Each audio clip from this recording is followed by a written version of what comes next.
In the SEC on the road, a win is a win is a win. The Vols move on. The Vols still maintain at worst one game out of first place going into this weekend. I'll talk more about it after this intro.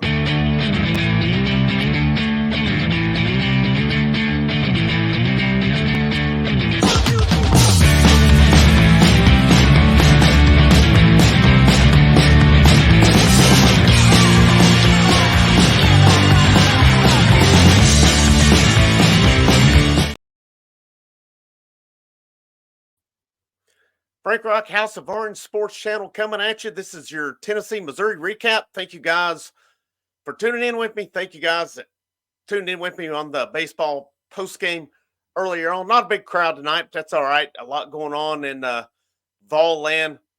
I'm grateful to any and all of you that were there live. Any of you that check it out later on. So if you like the contents coming out, make sure you like it. Share it out. That's a big thing. Biggest thing that gets it out for me is word of mouth. So if you like the content I'm providing, share it out to somebody else who maybe hasn't checked it out before. But Tennessee, this thing went pretty much like I expected it to tonight. If you listen to my preview of it by chance, I don't think I gave a score prediction on it, but I expected kind of this type of game tonight. Tennessee wins 72-67. And, it's a game that it was a tough game. Missouri come out and played good basketball tonight. And these games like this, Tennessee seemed to get everybody's best shot.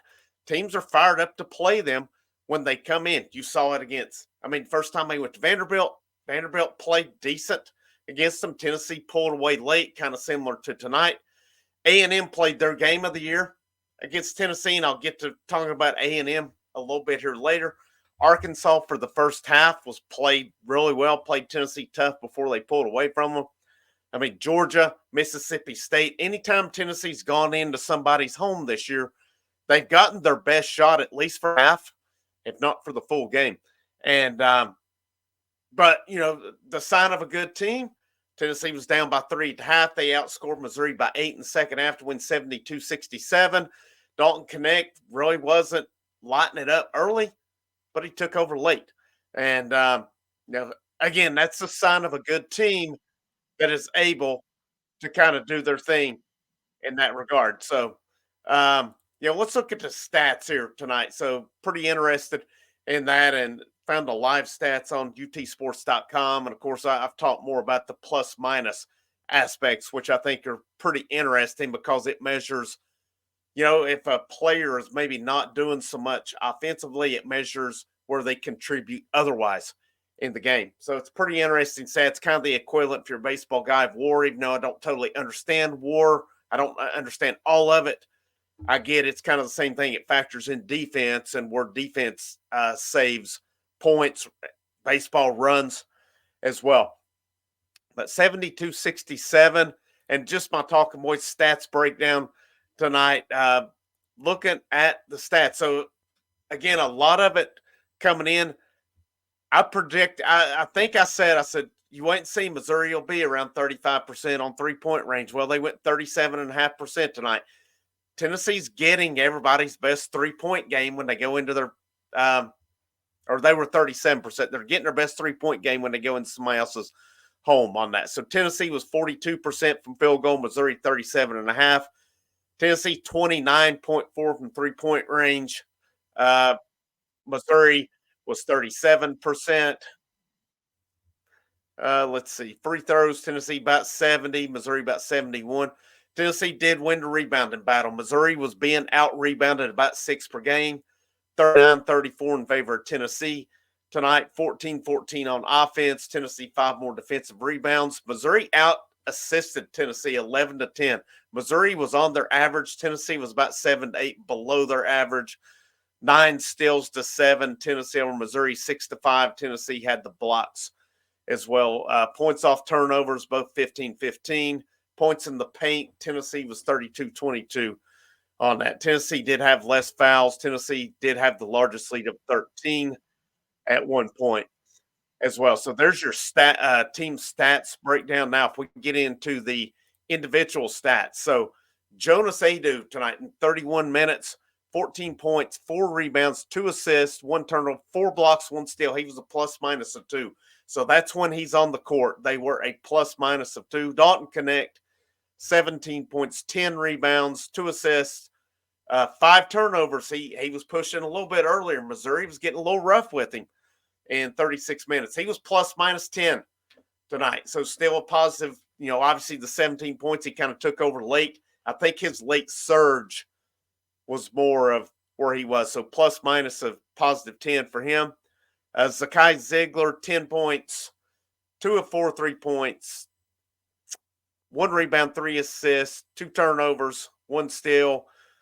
He was -1 on the plus minus tonight. So he had his moments. Not a great game for him tonight, but still had his moments.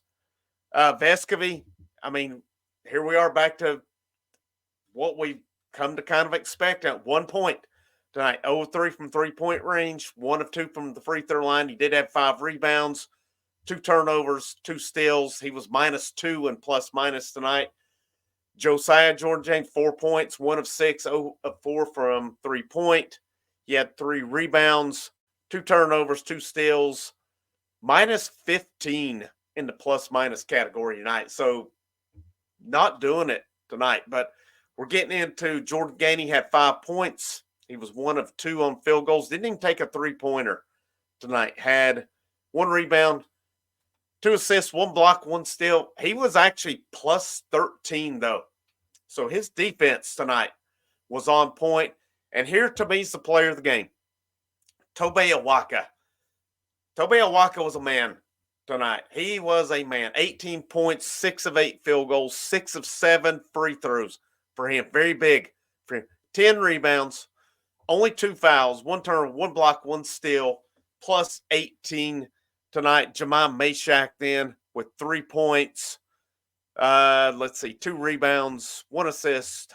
He was 0 on the plus minus tonight. So again, my man of the match tonight, as they call her, my player of the game, Tobe Awaka, did his thing, helped Tennessee control that. His first double-double in a while. I can't remember off the top of my head. I'm almost positive it's not his first on the year. But, big of him to step up tonight. Adu had the points, not the rebounds, but I still like it when Rick Barnes plays these two together. And we're seeing it when they get in these tougher games like this. You're seeing less of those freshmen. You didn't see Green Light Carr, wild man Cam Carr come in tonight, chucking them up or anything. They went with their normal rotation of 8, like they do a lot of times. And, like I said, a win is a win. A win is a win. It wasn't pretty. Like I said, if you listen to my preview of it, this is almost what I expected out of this tonight. Because Missouri, a lot of their games, they've not really been blown out. They've given teams a tough game and just kind of run out at the end. And it happened again tonight. And, Dalton Connect has not been on the roll that he was, but you got to give it to him. He's staying in the game. He's keeping his head in. And make no mistake, Rick Barnes is tough on him. He doesn't go easy on him. But Connect responds.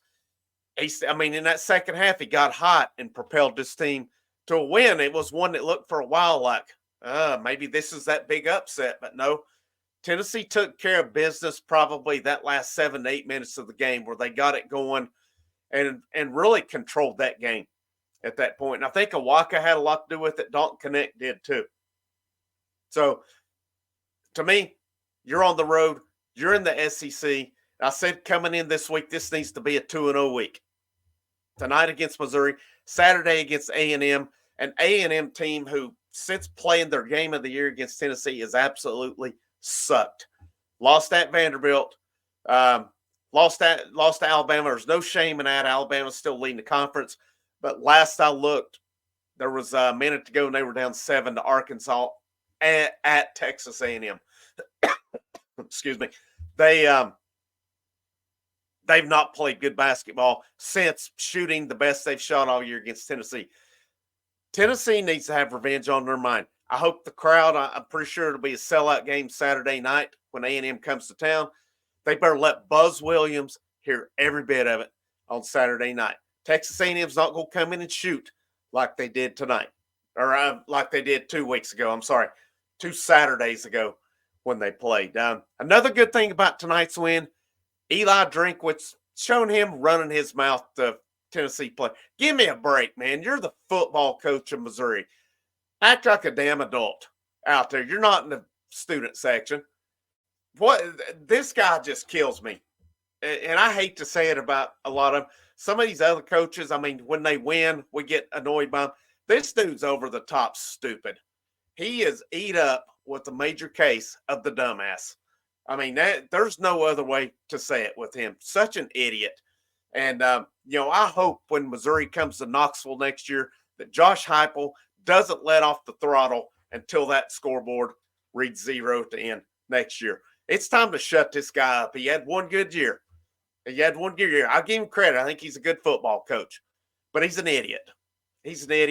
Josh Heupel better not let the foot off the gas. But when they step on their throat, they better not let them breathe next year. There's my off-topic rant on this.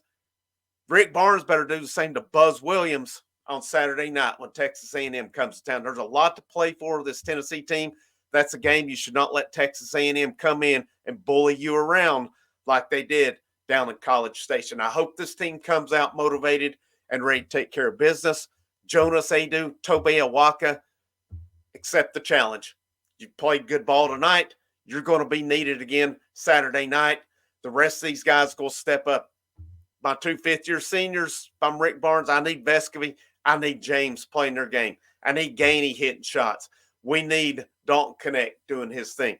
A lot to play for. Of course, a lot of games tomorrow night. We'll see how those go. Worst case, Tennessee still a game out going into Saturday night. They take care of business then. Worst case, they're a game out with 2 weeks left. That gauntlet at the end with Alabama, South Carolina, Auburn, and Kentucky. Okay, it's a tough stretch.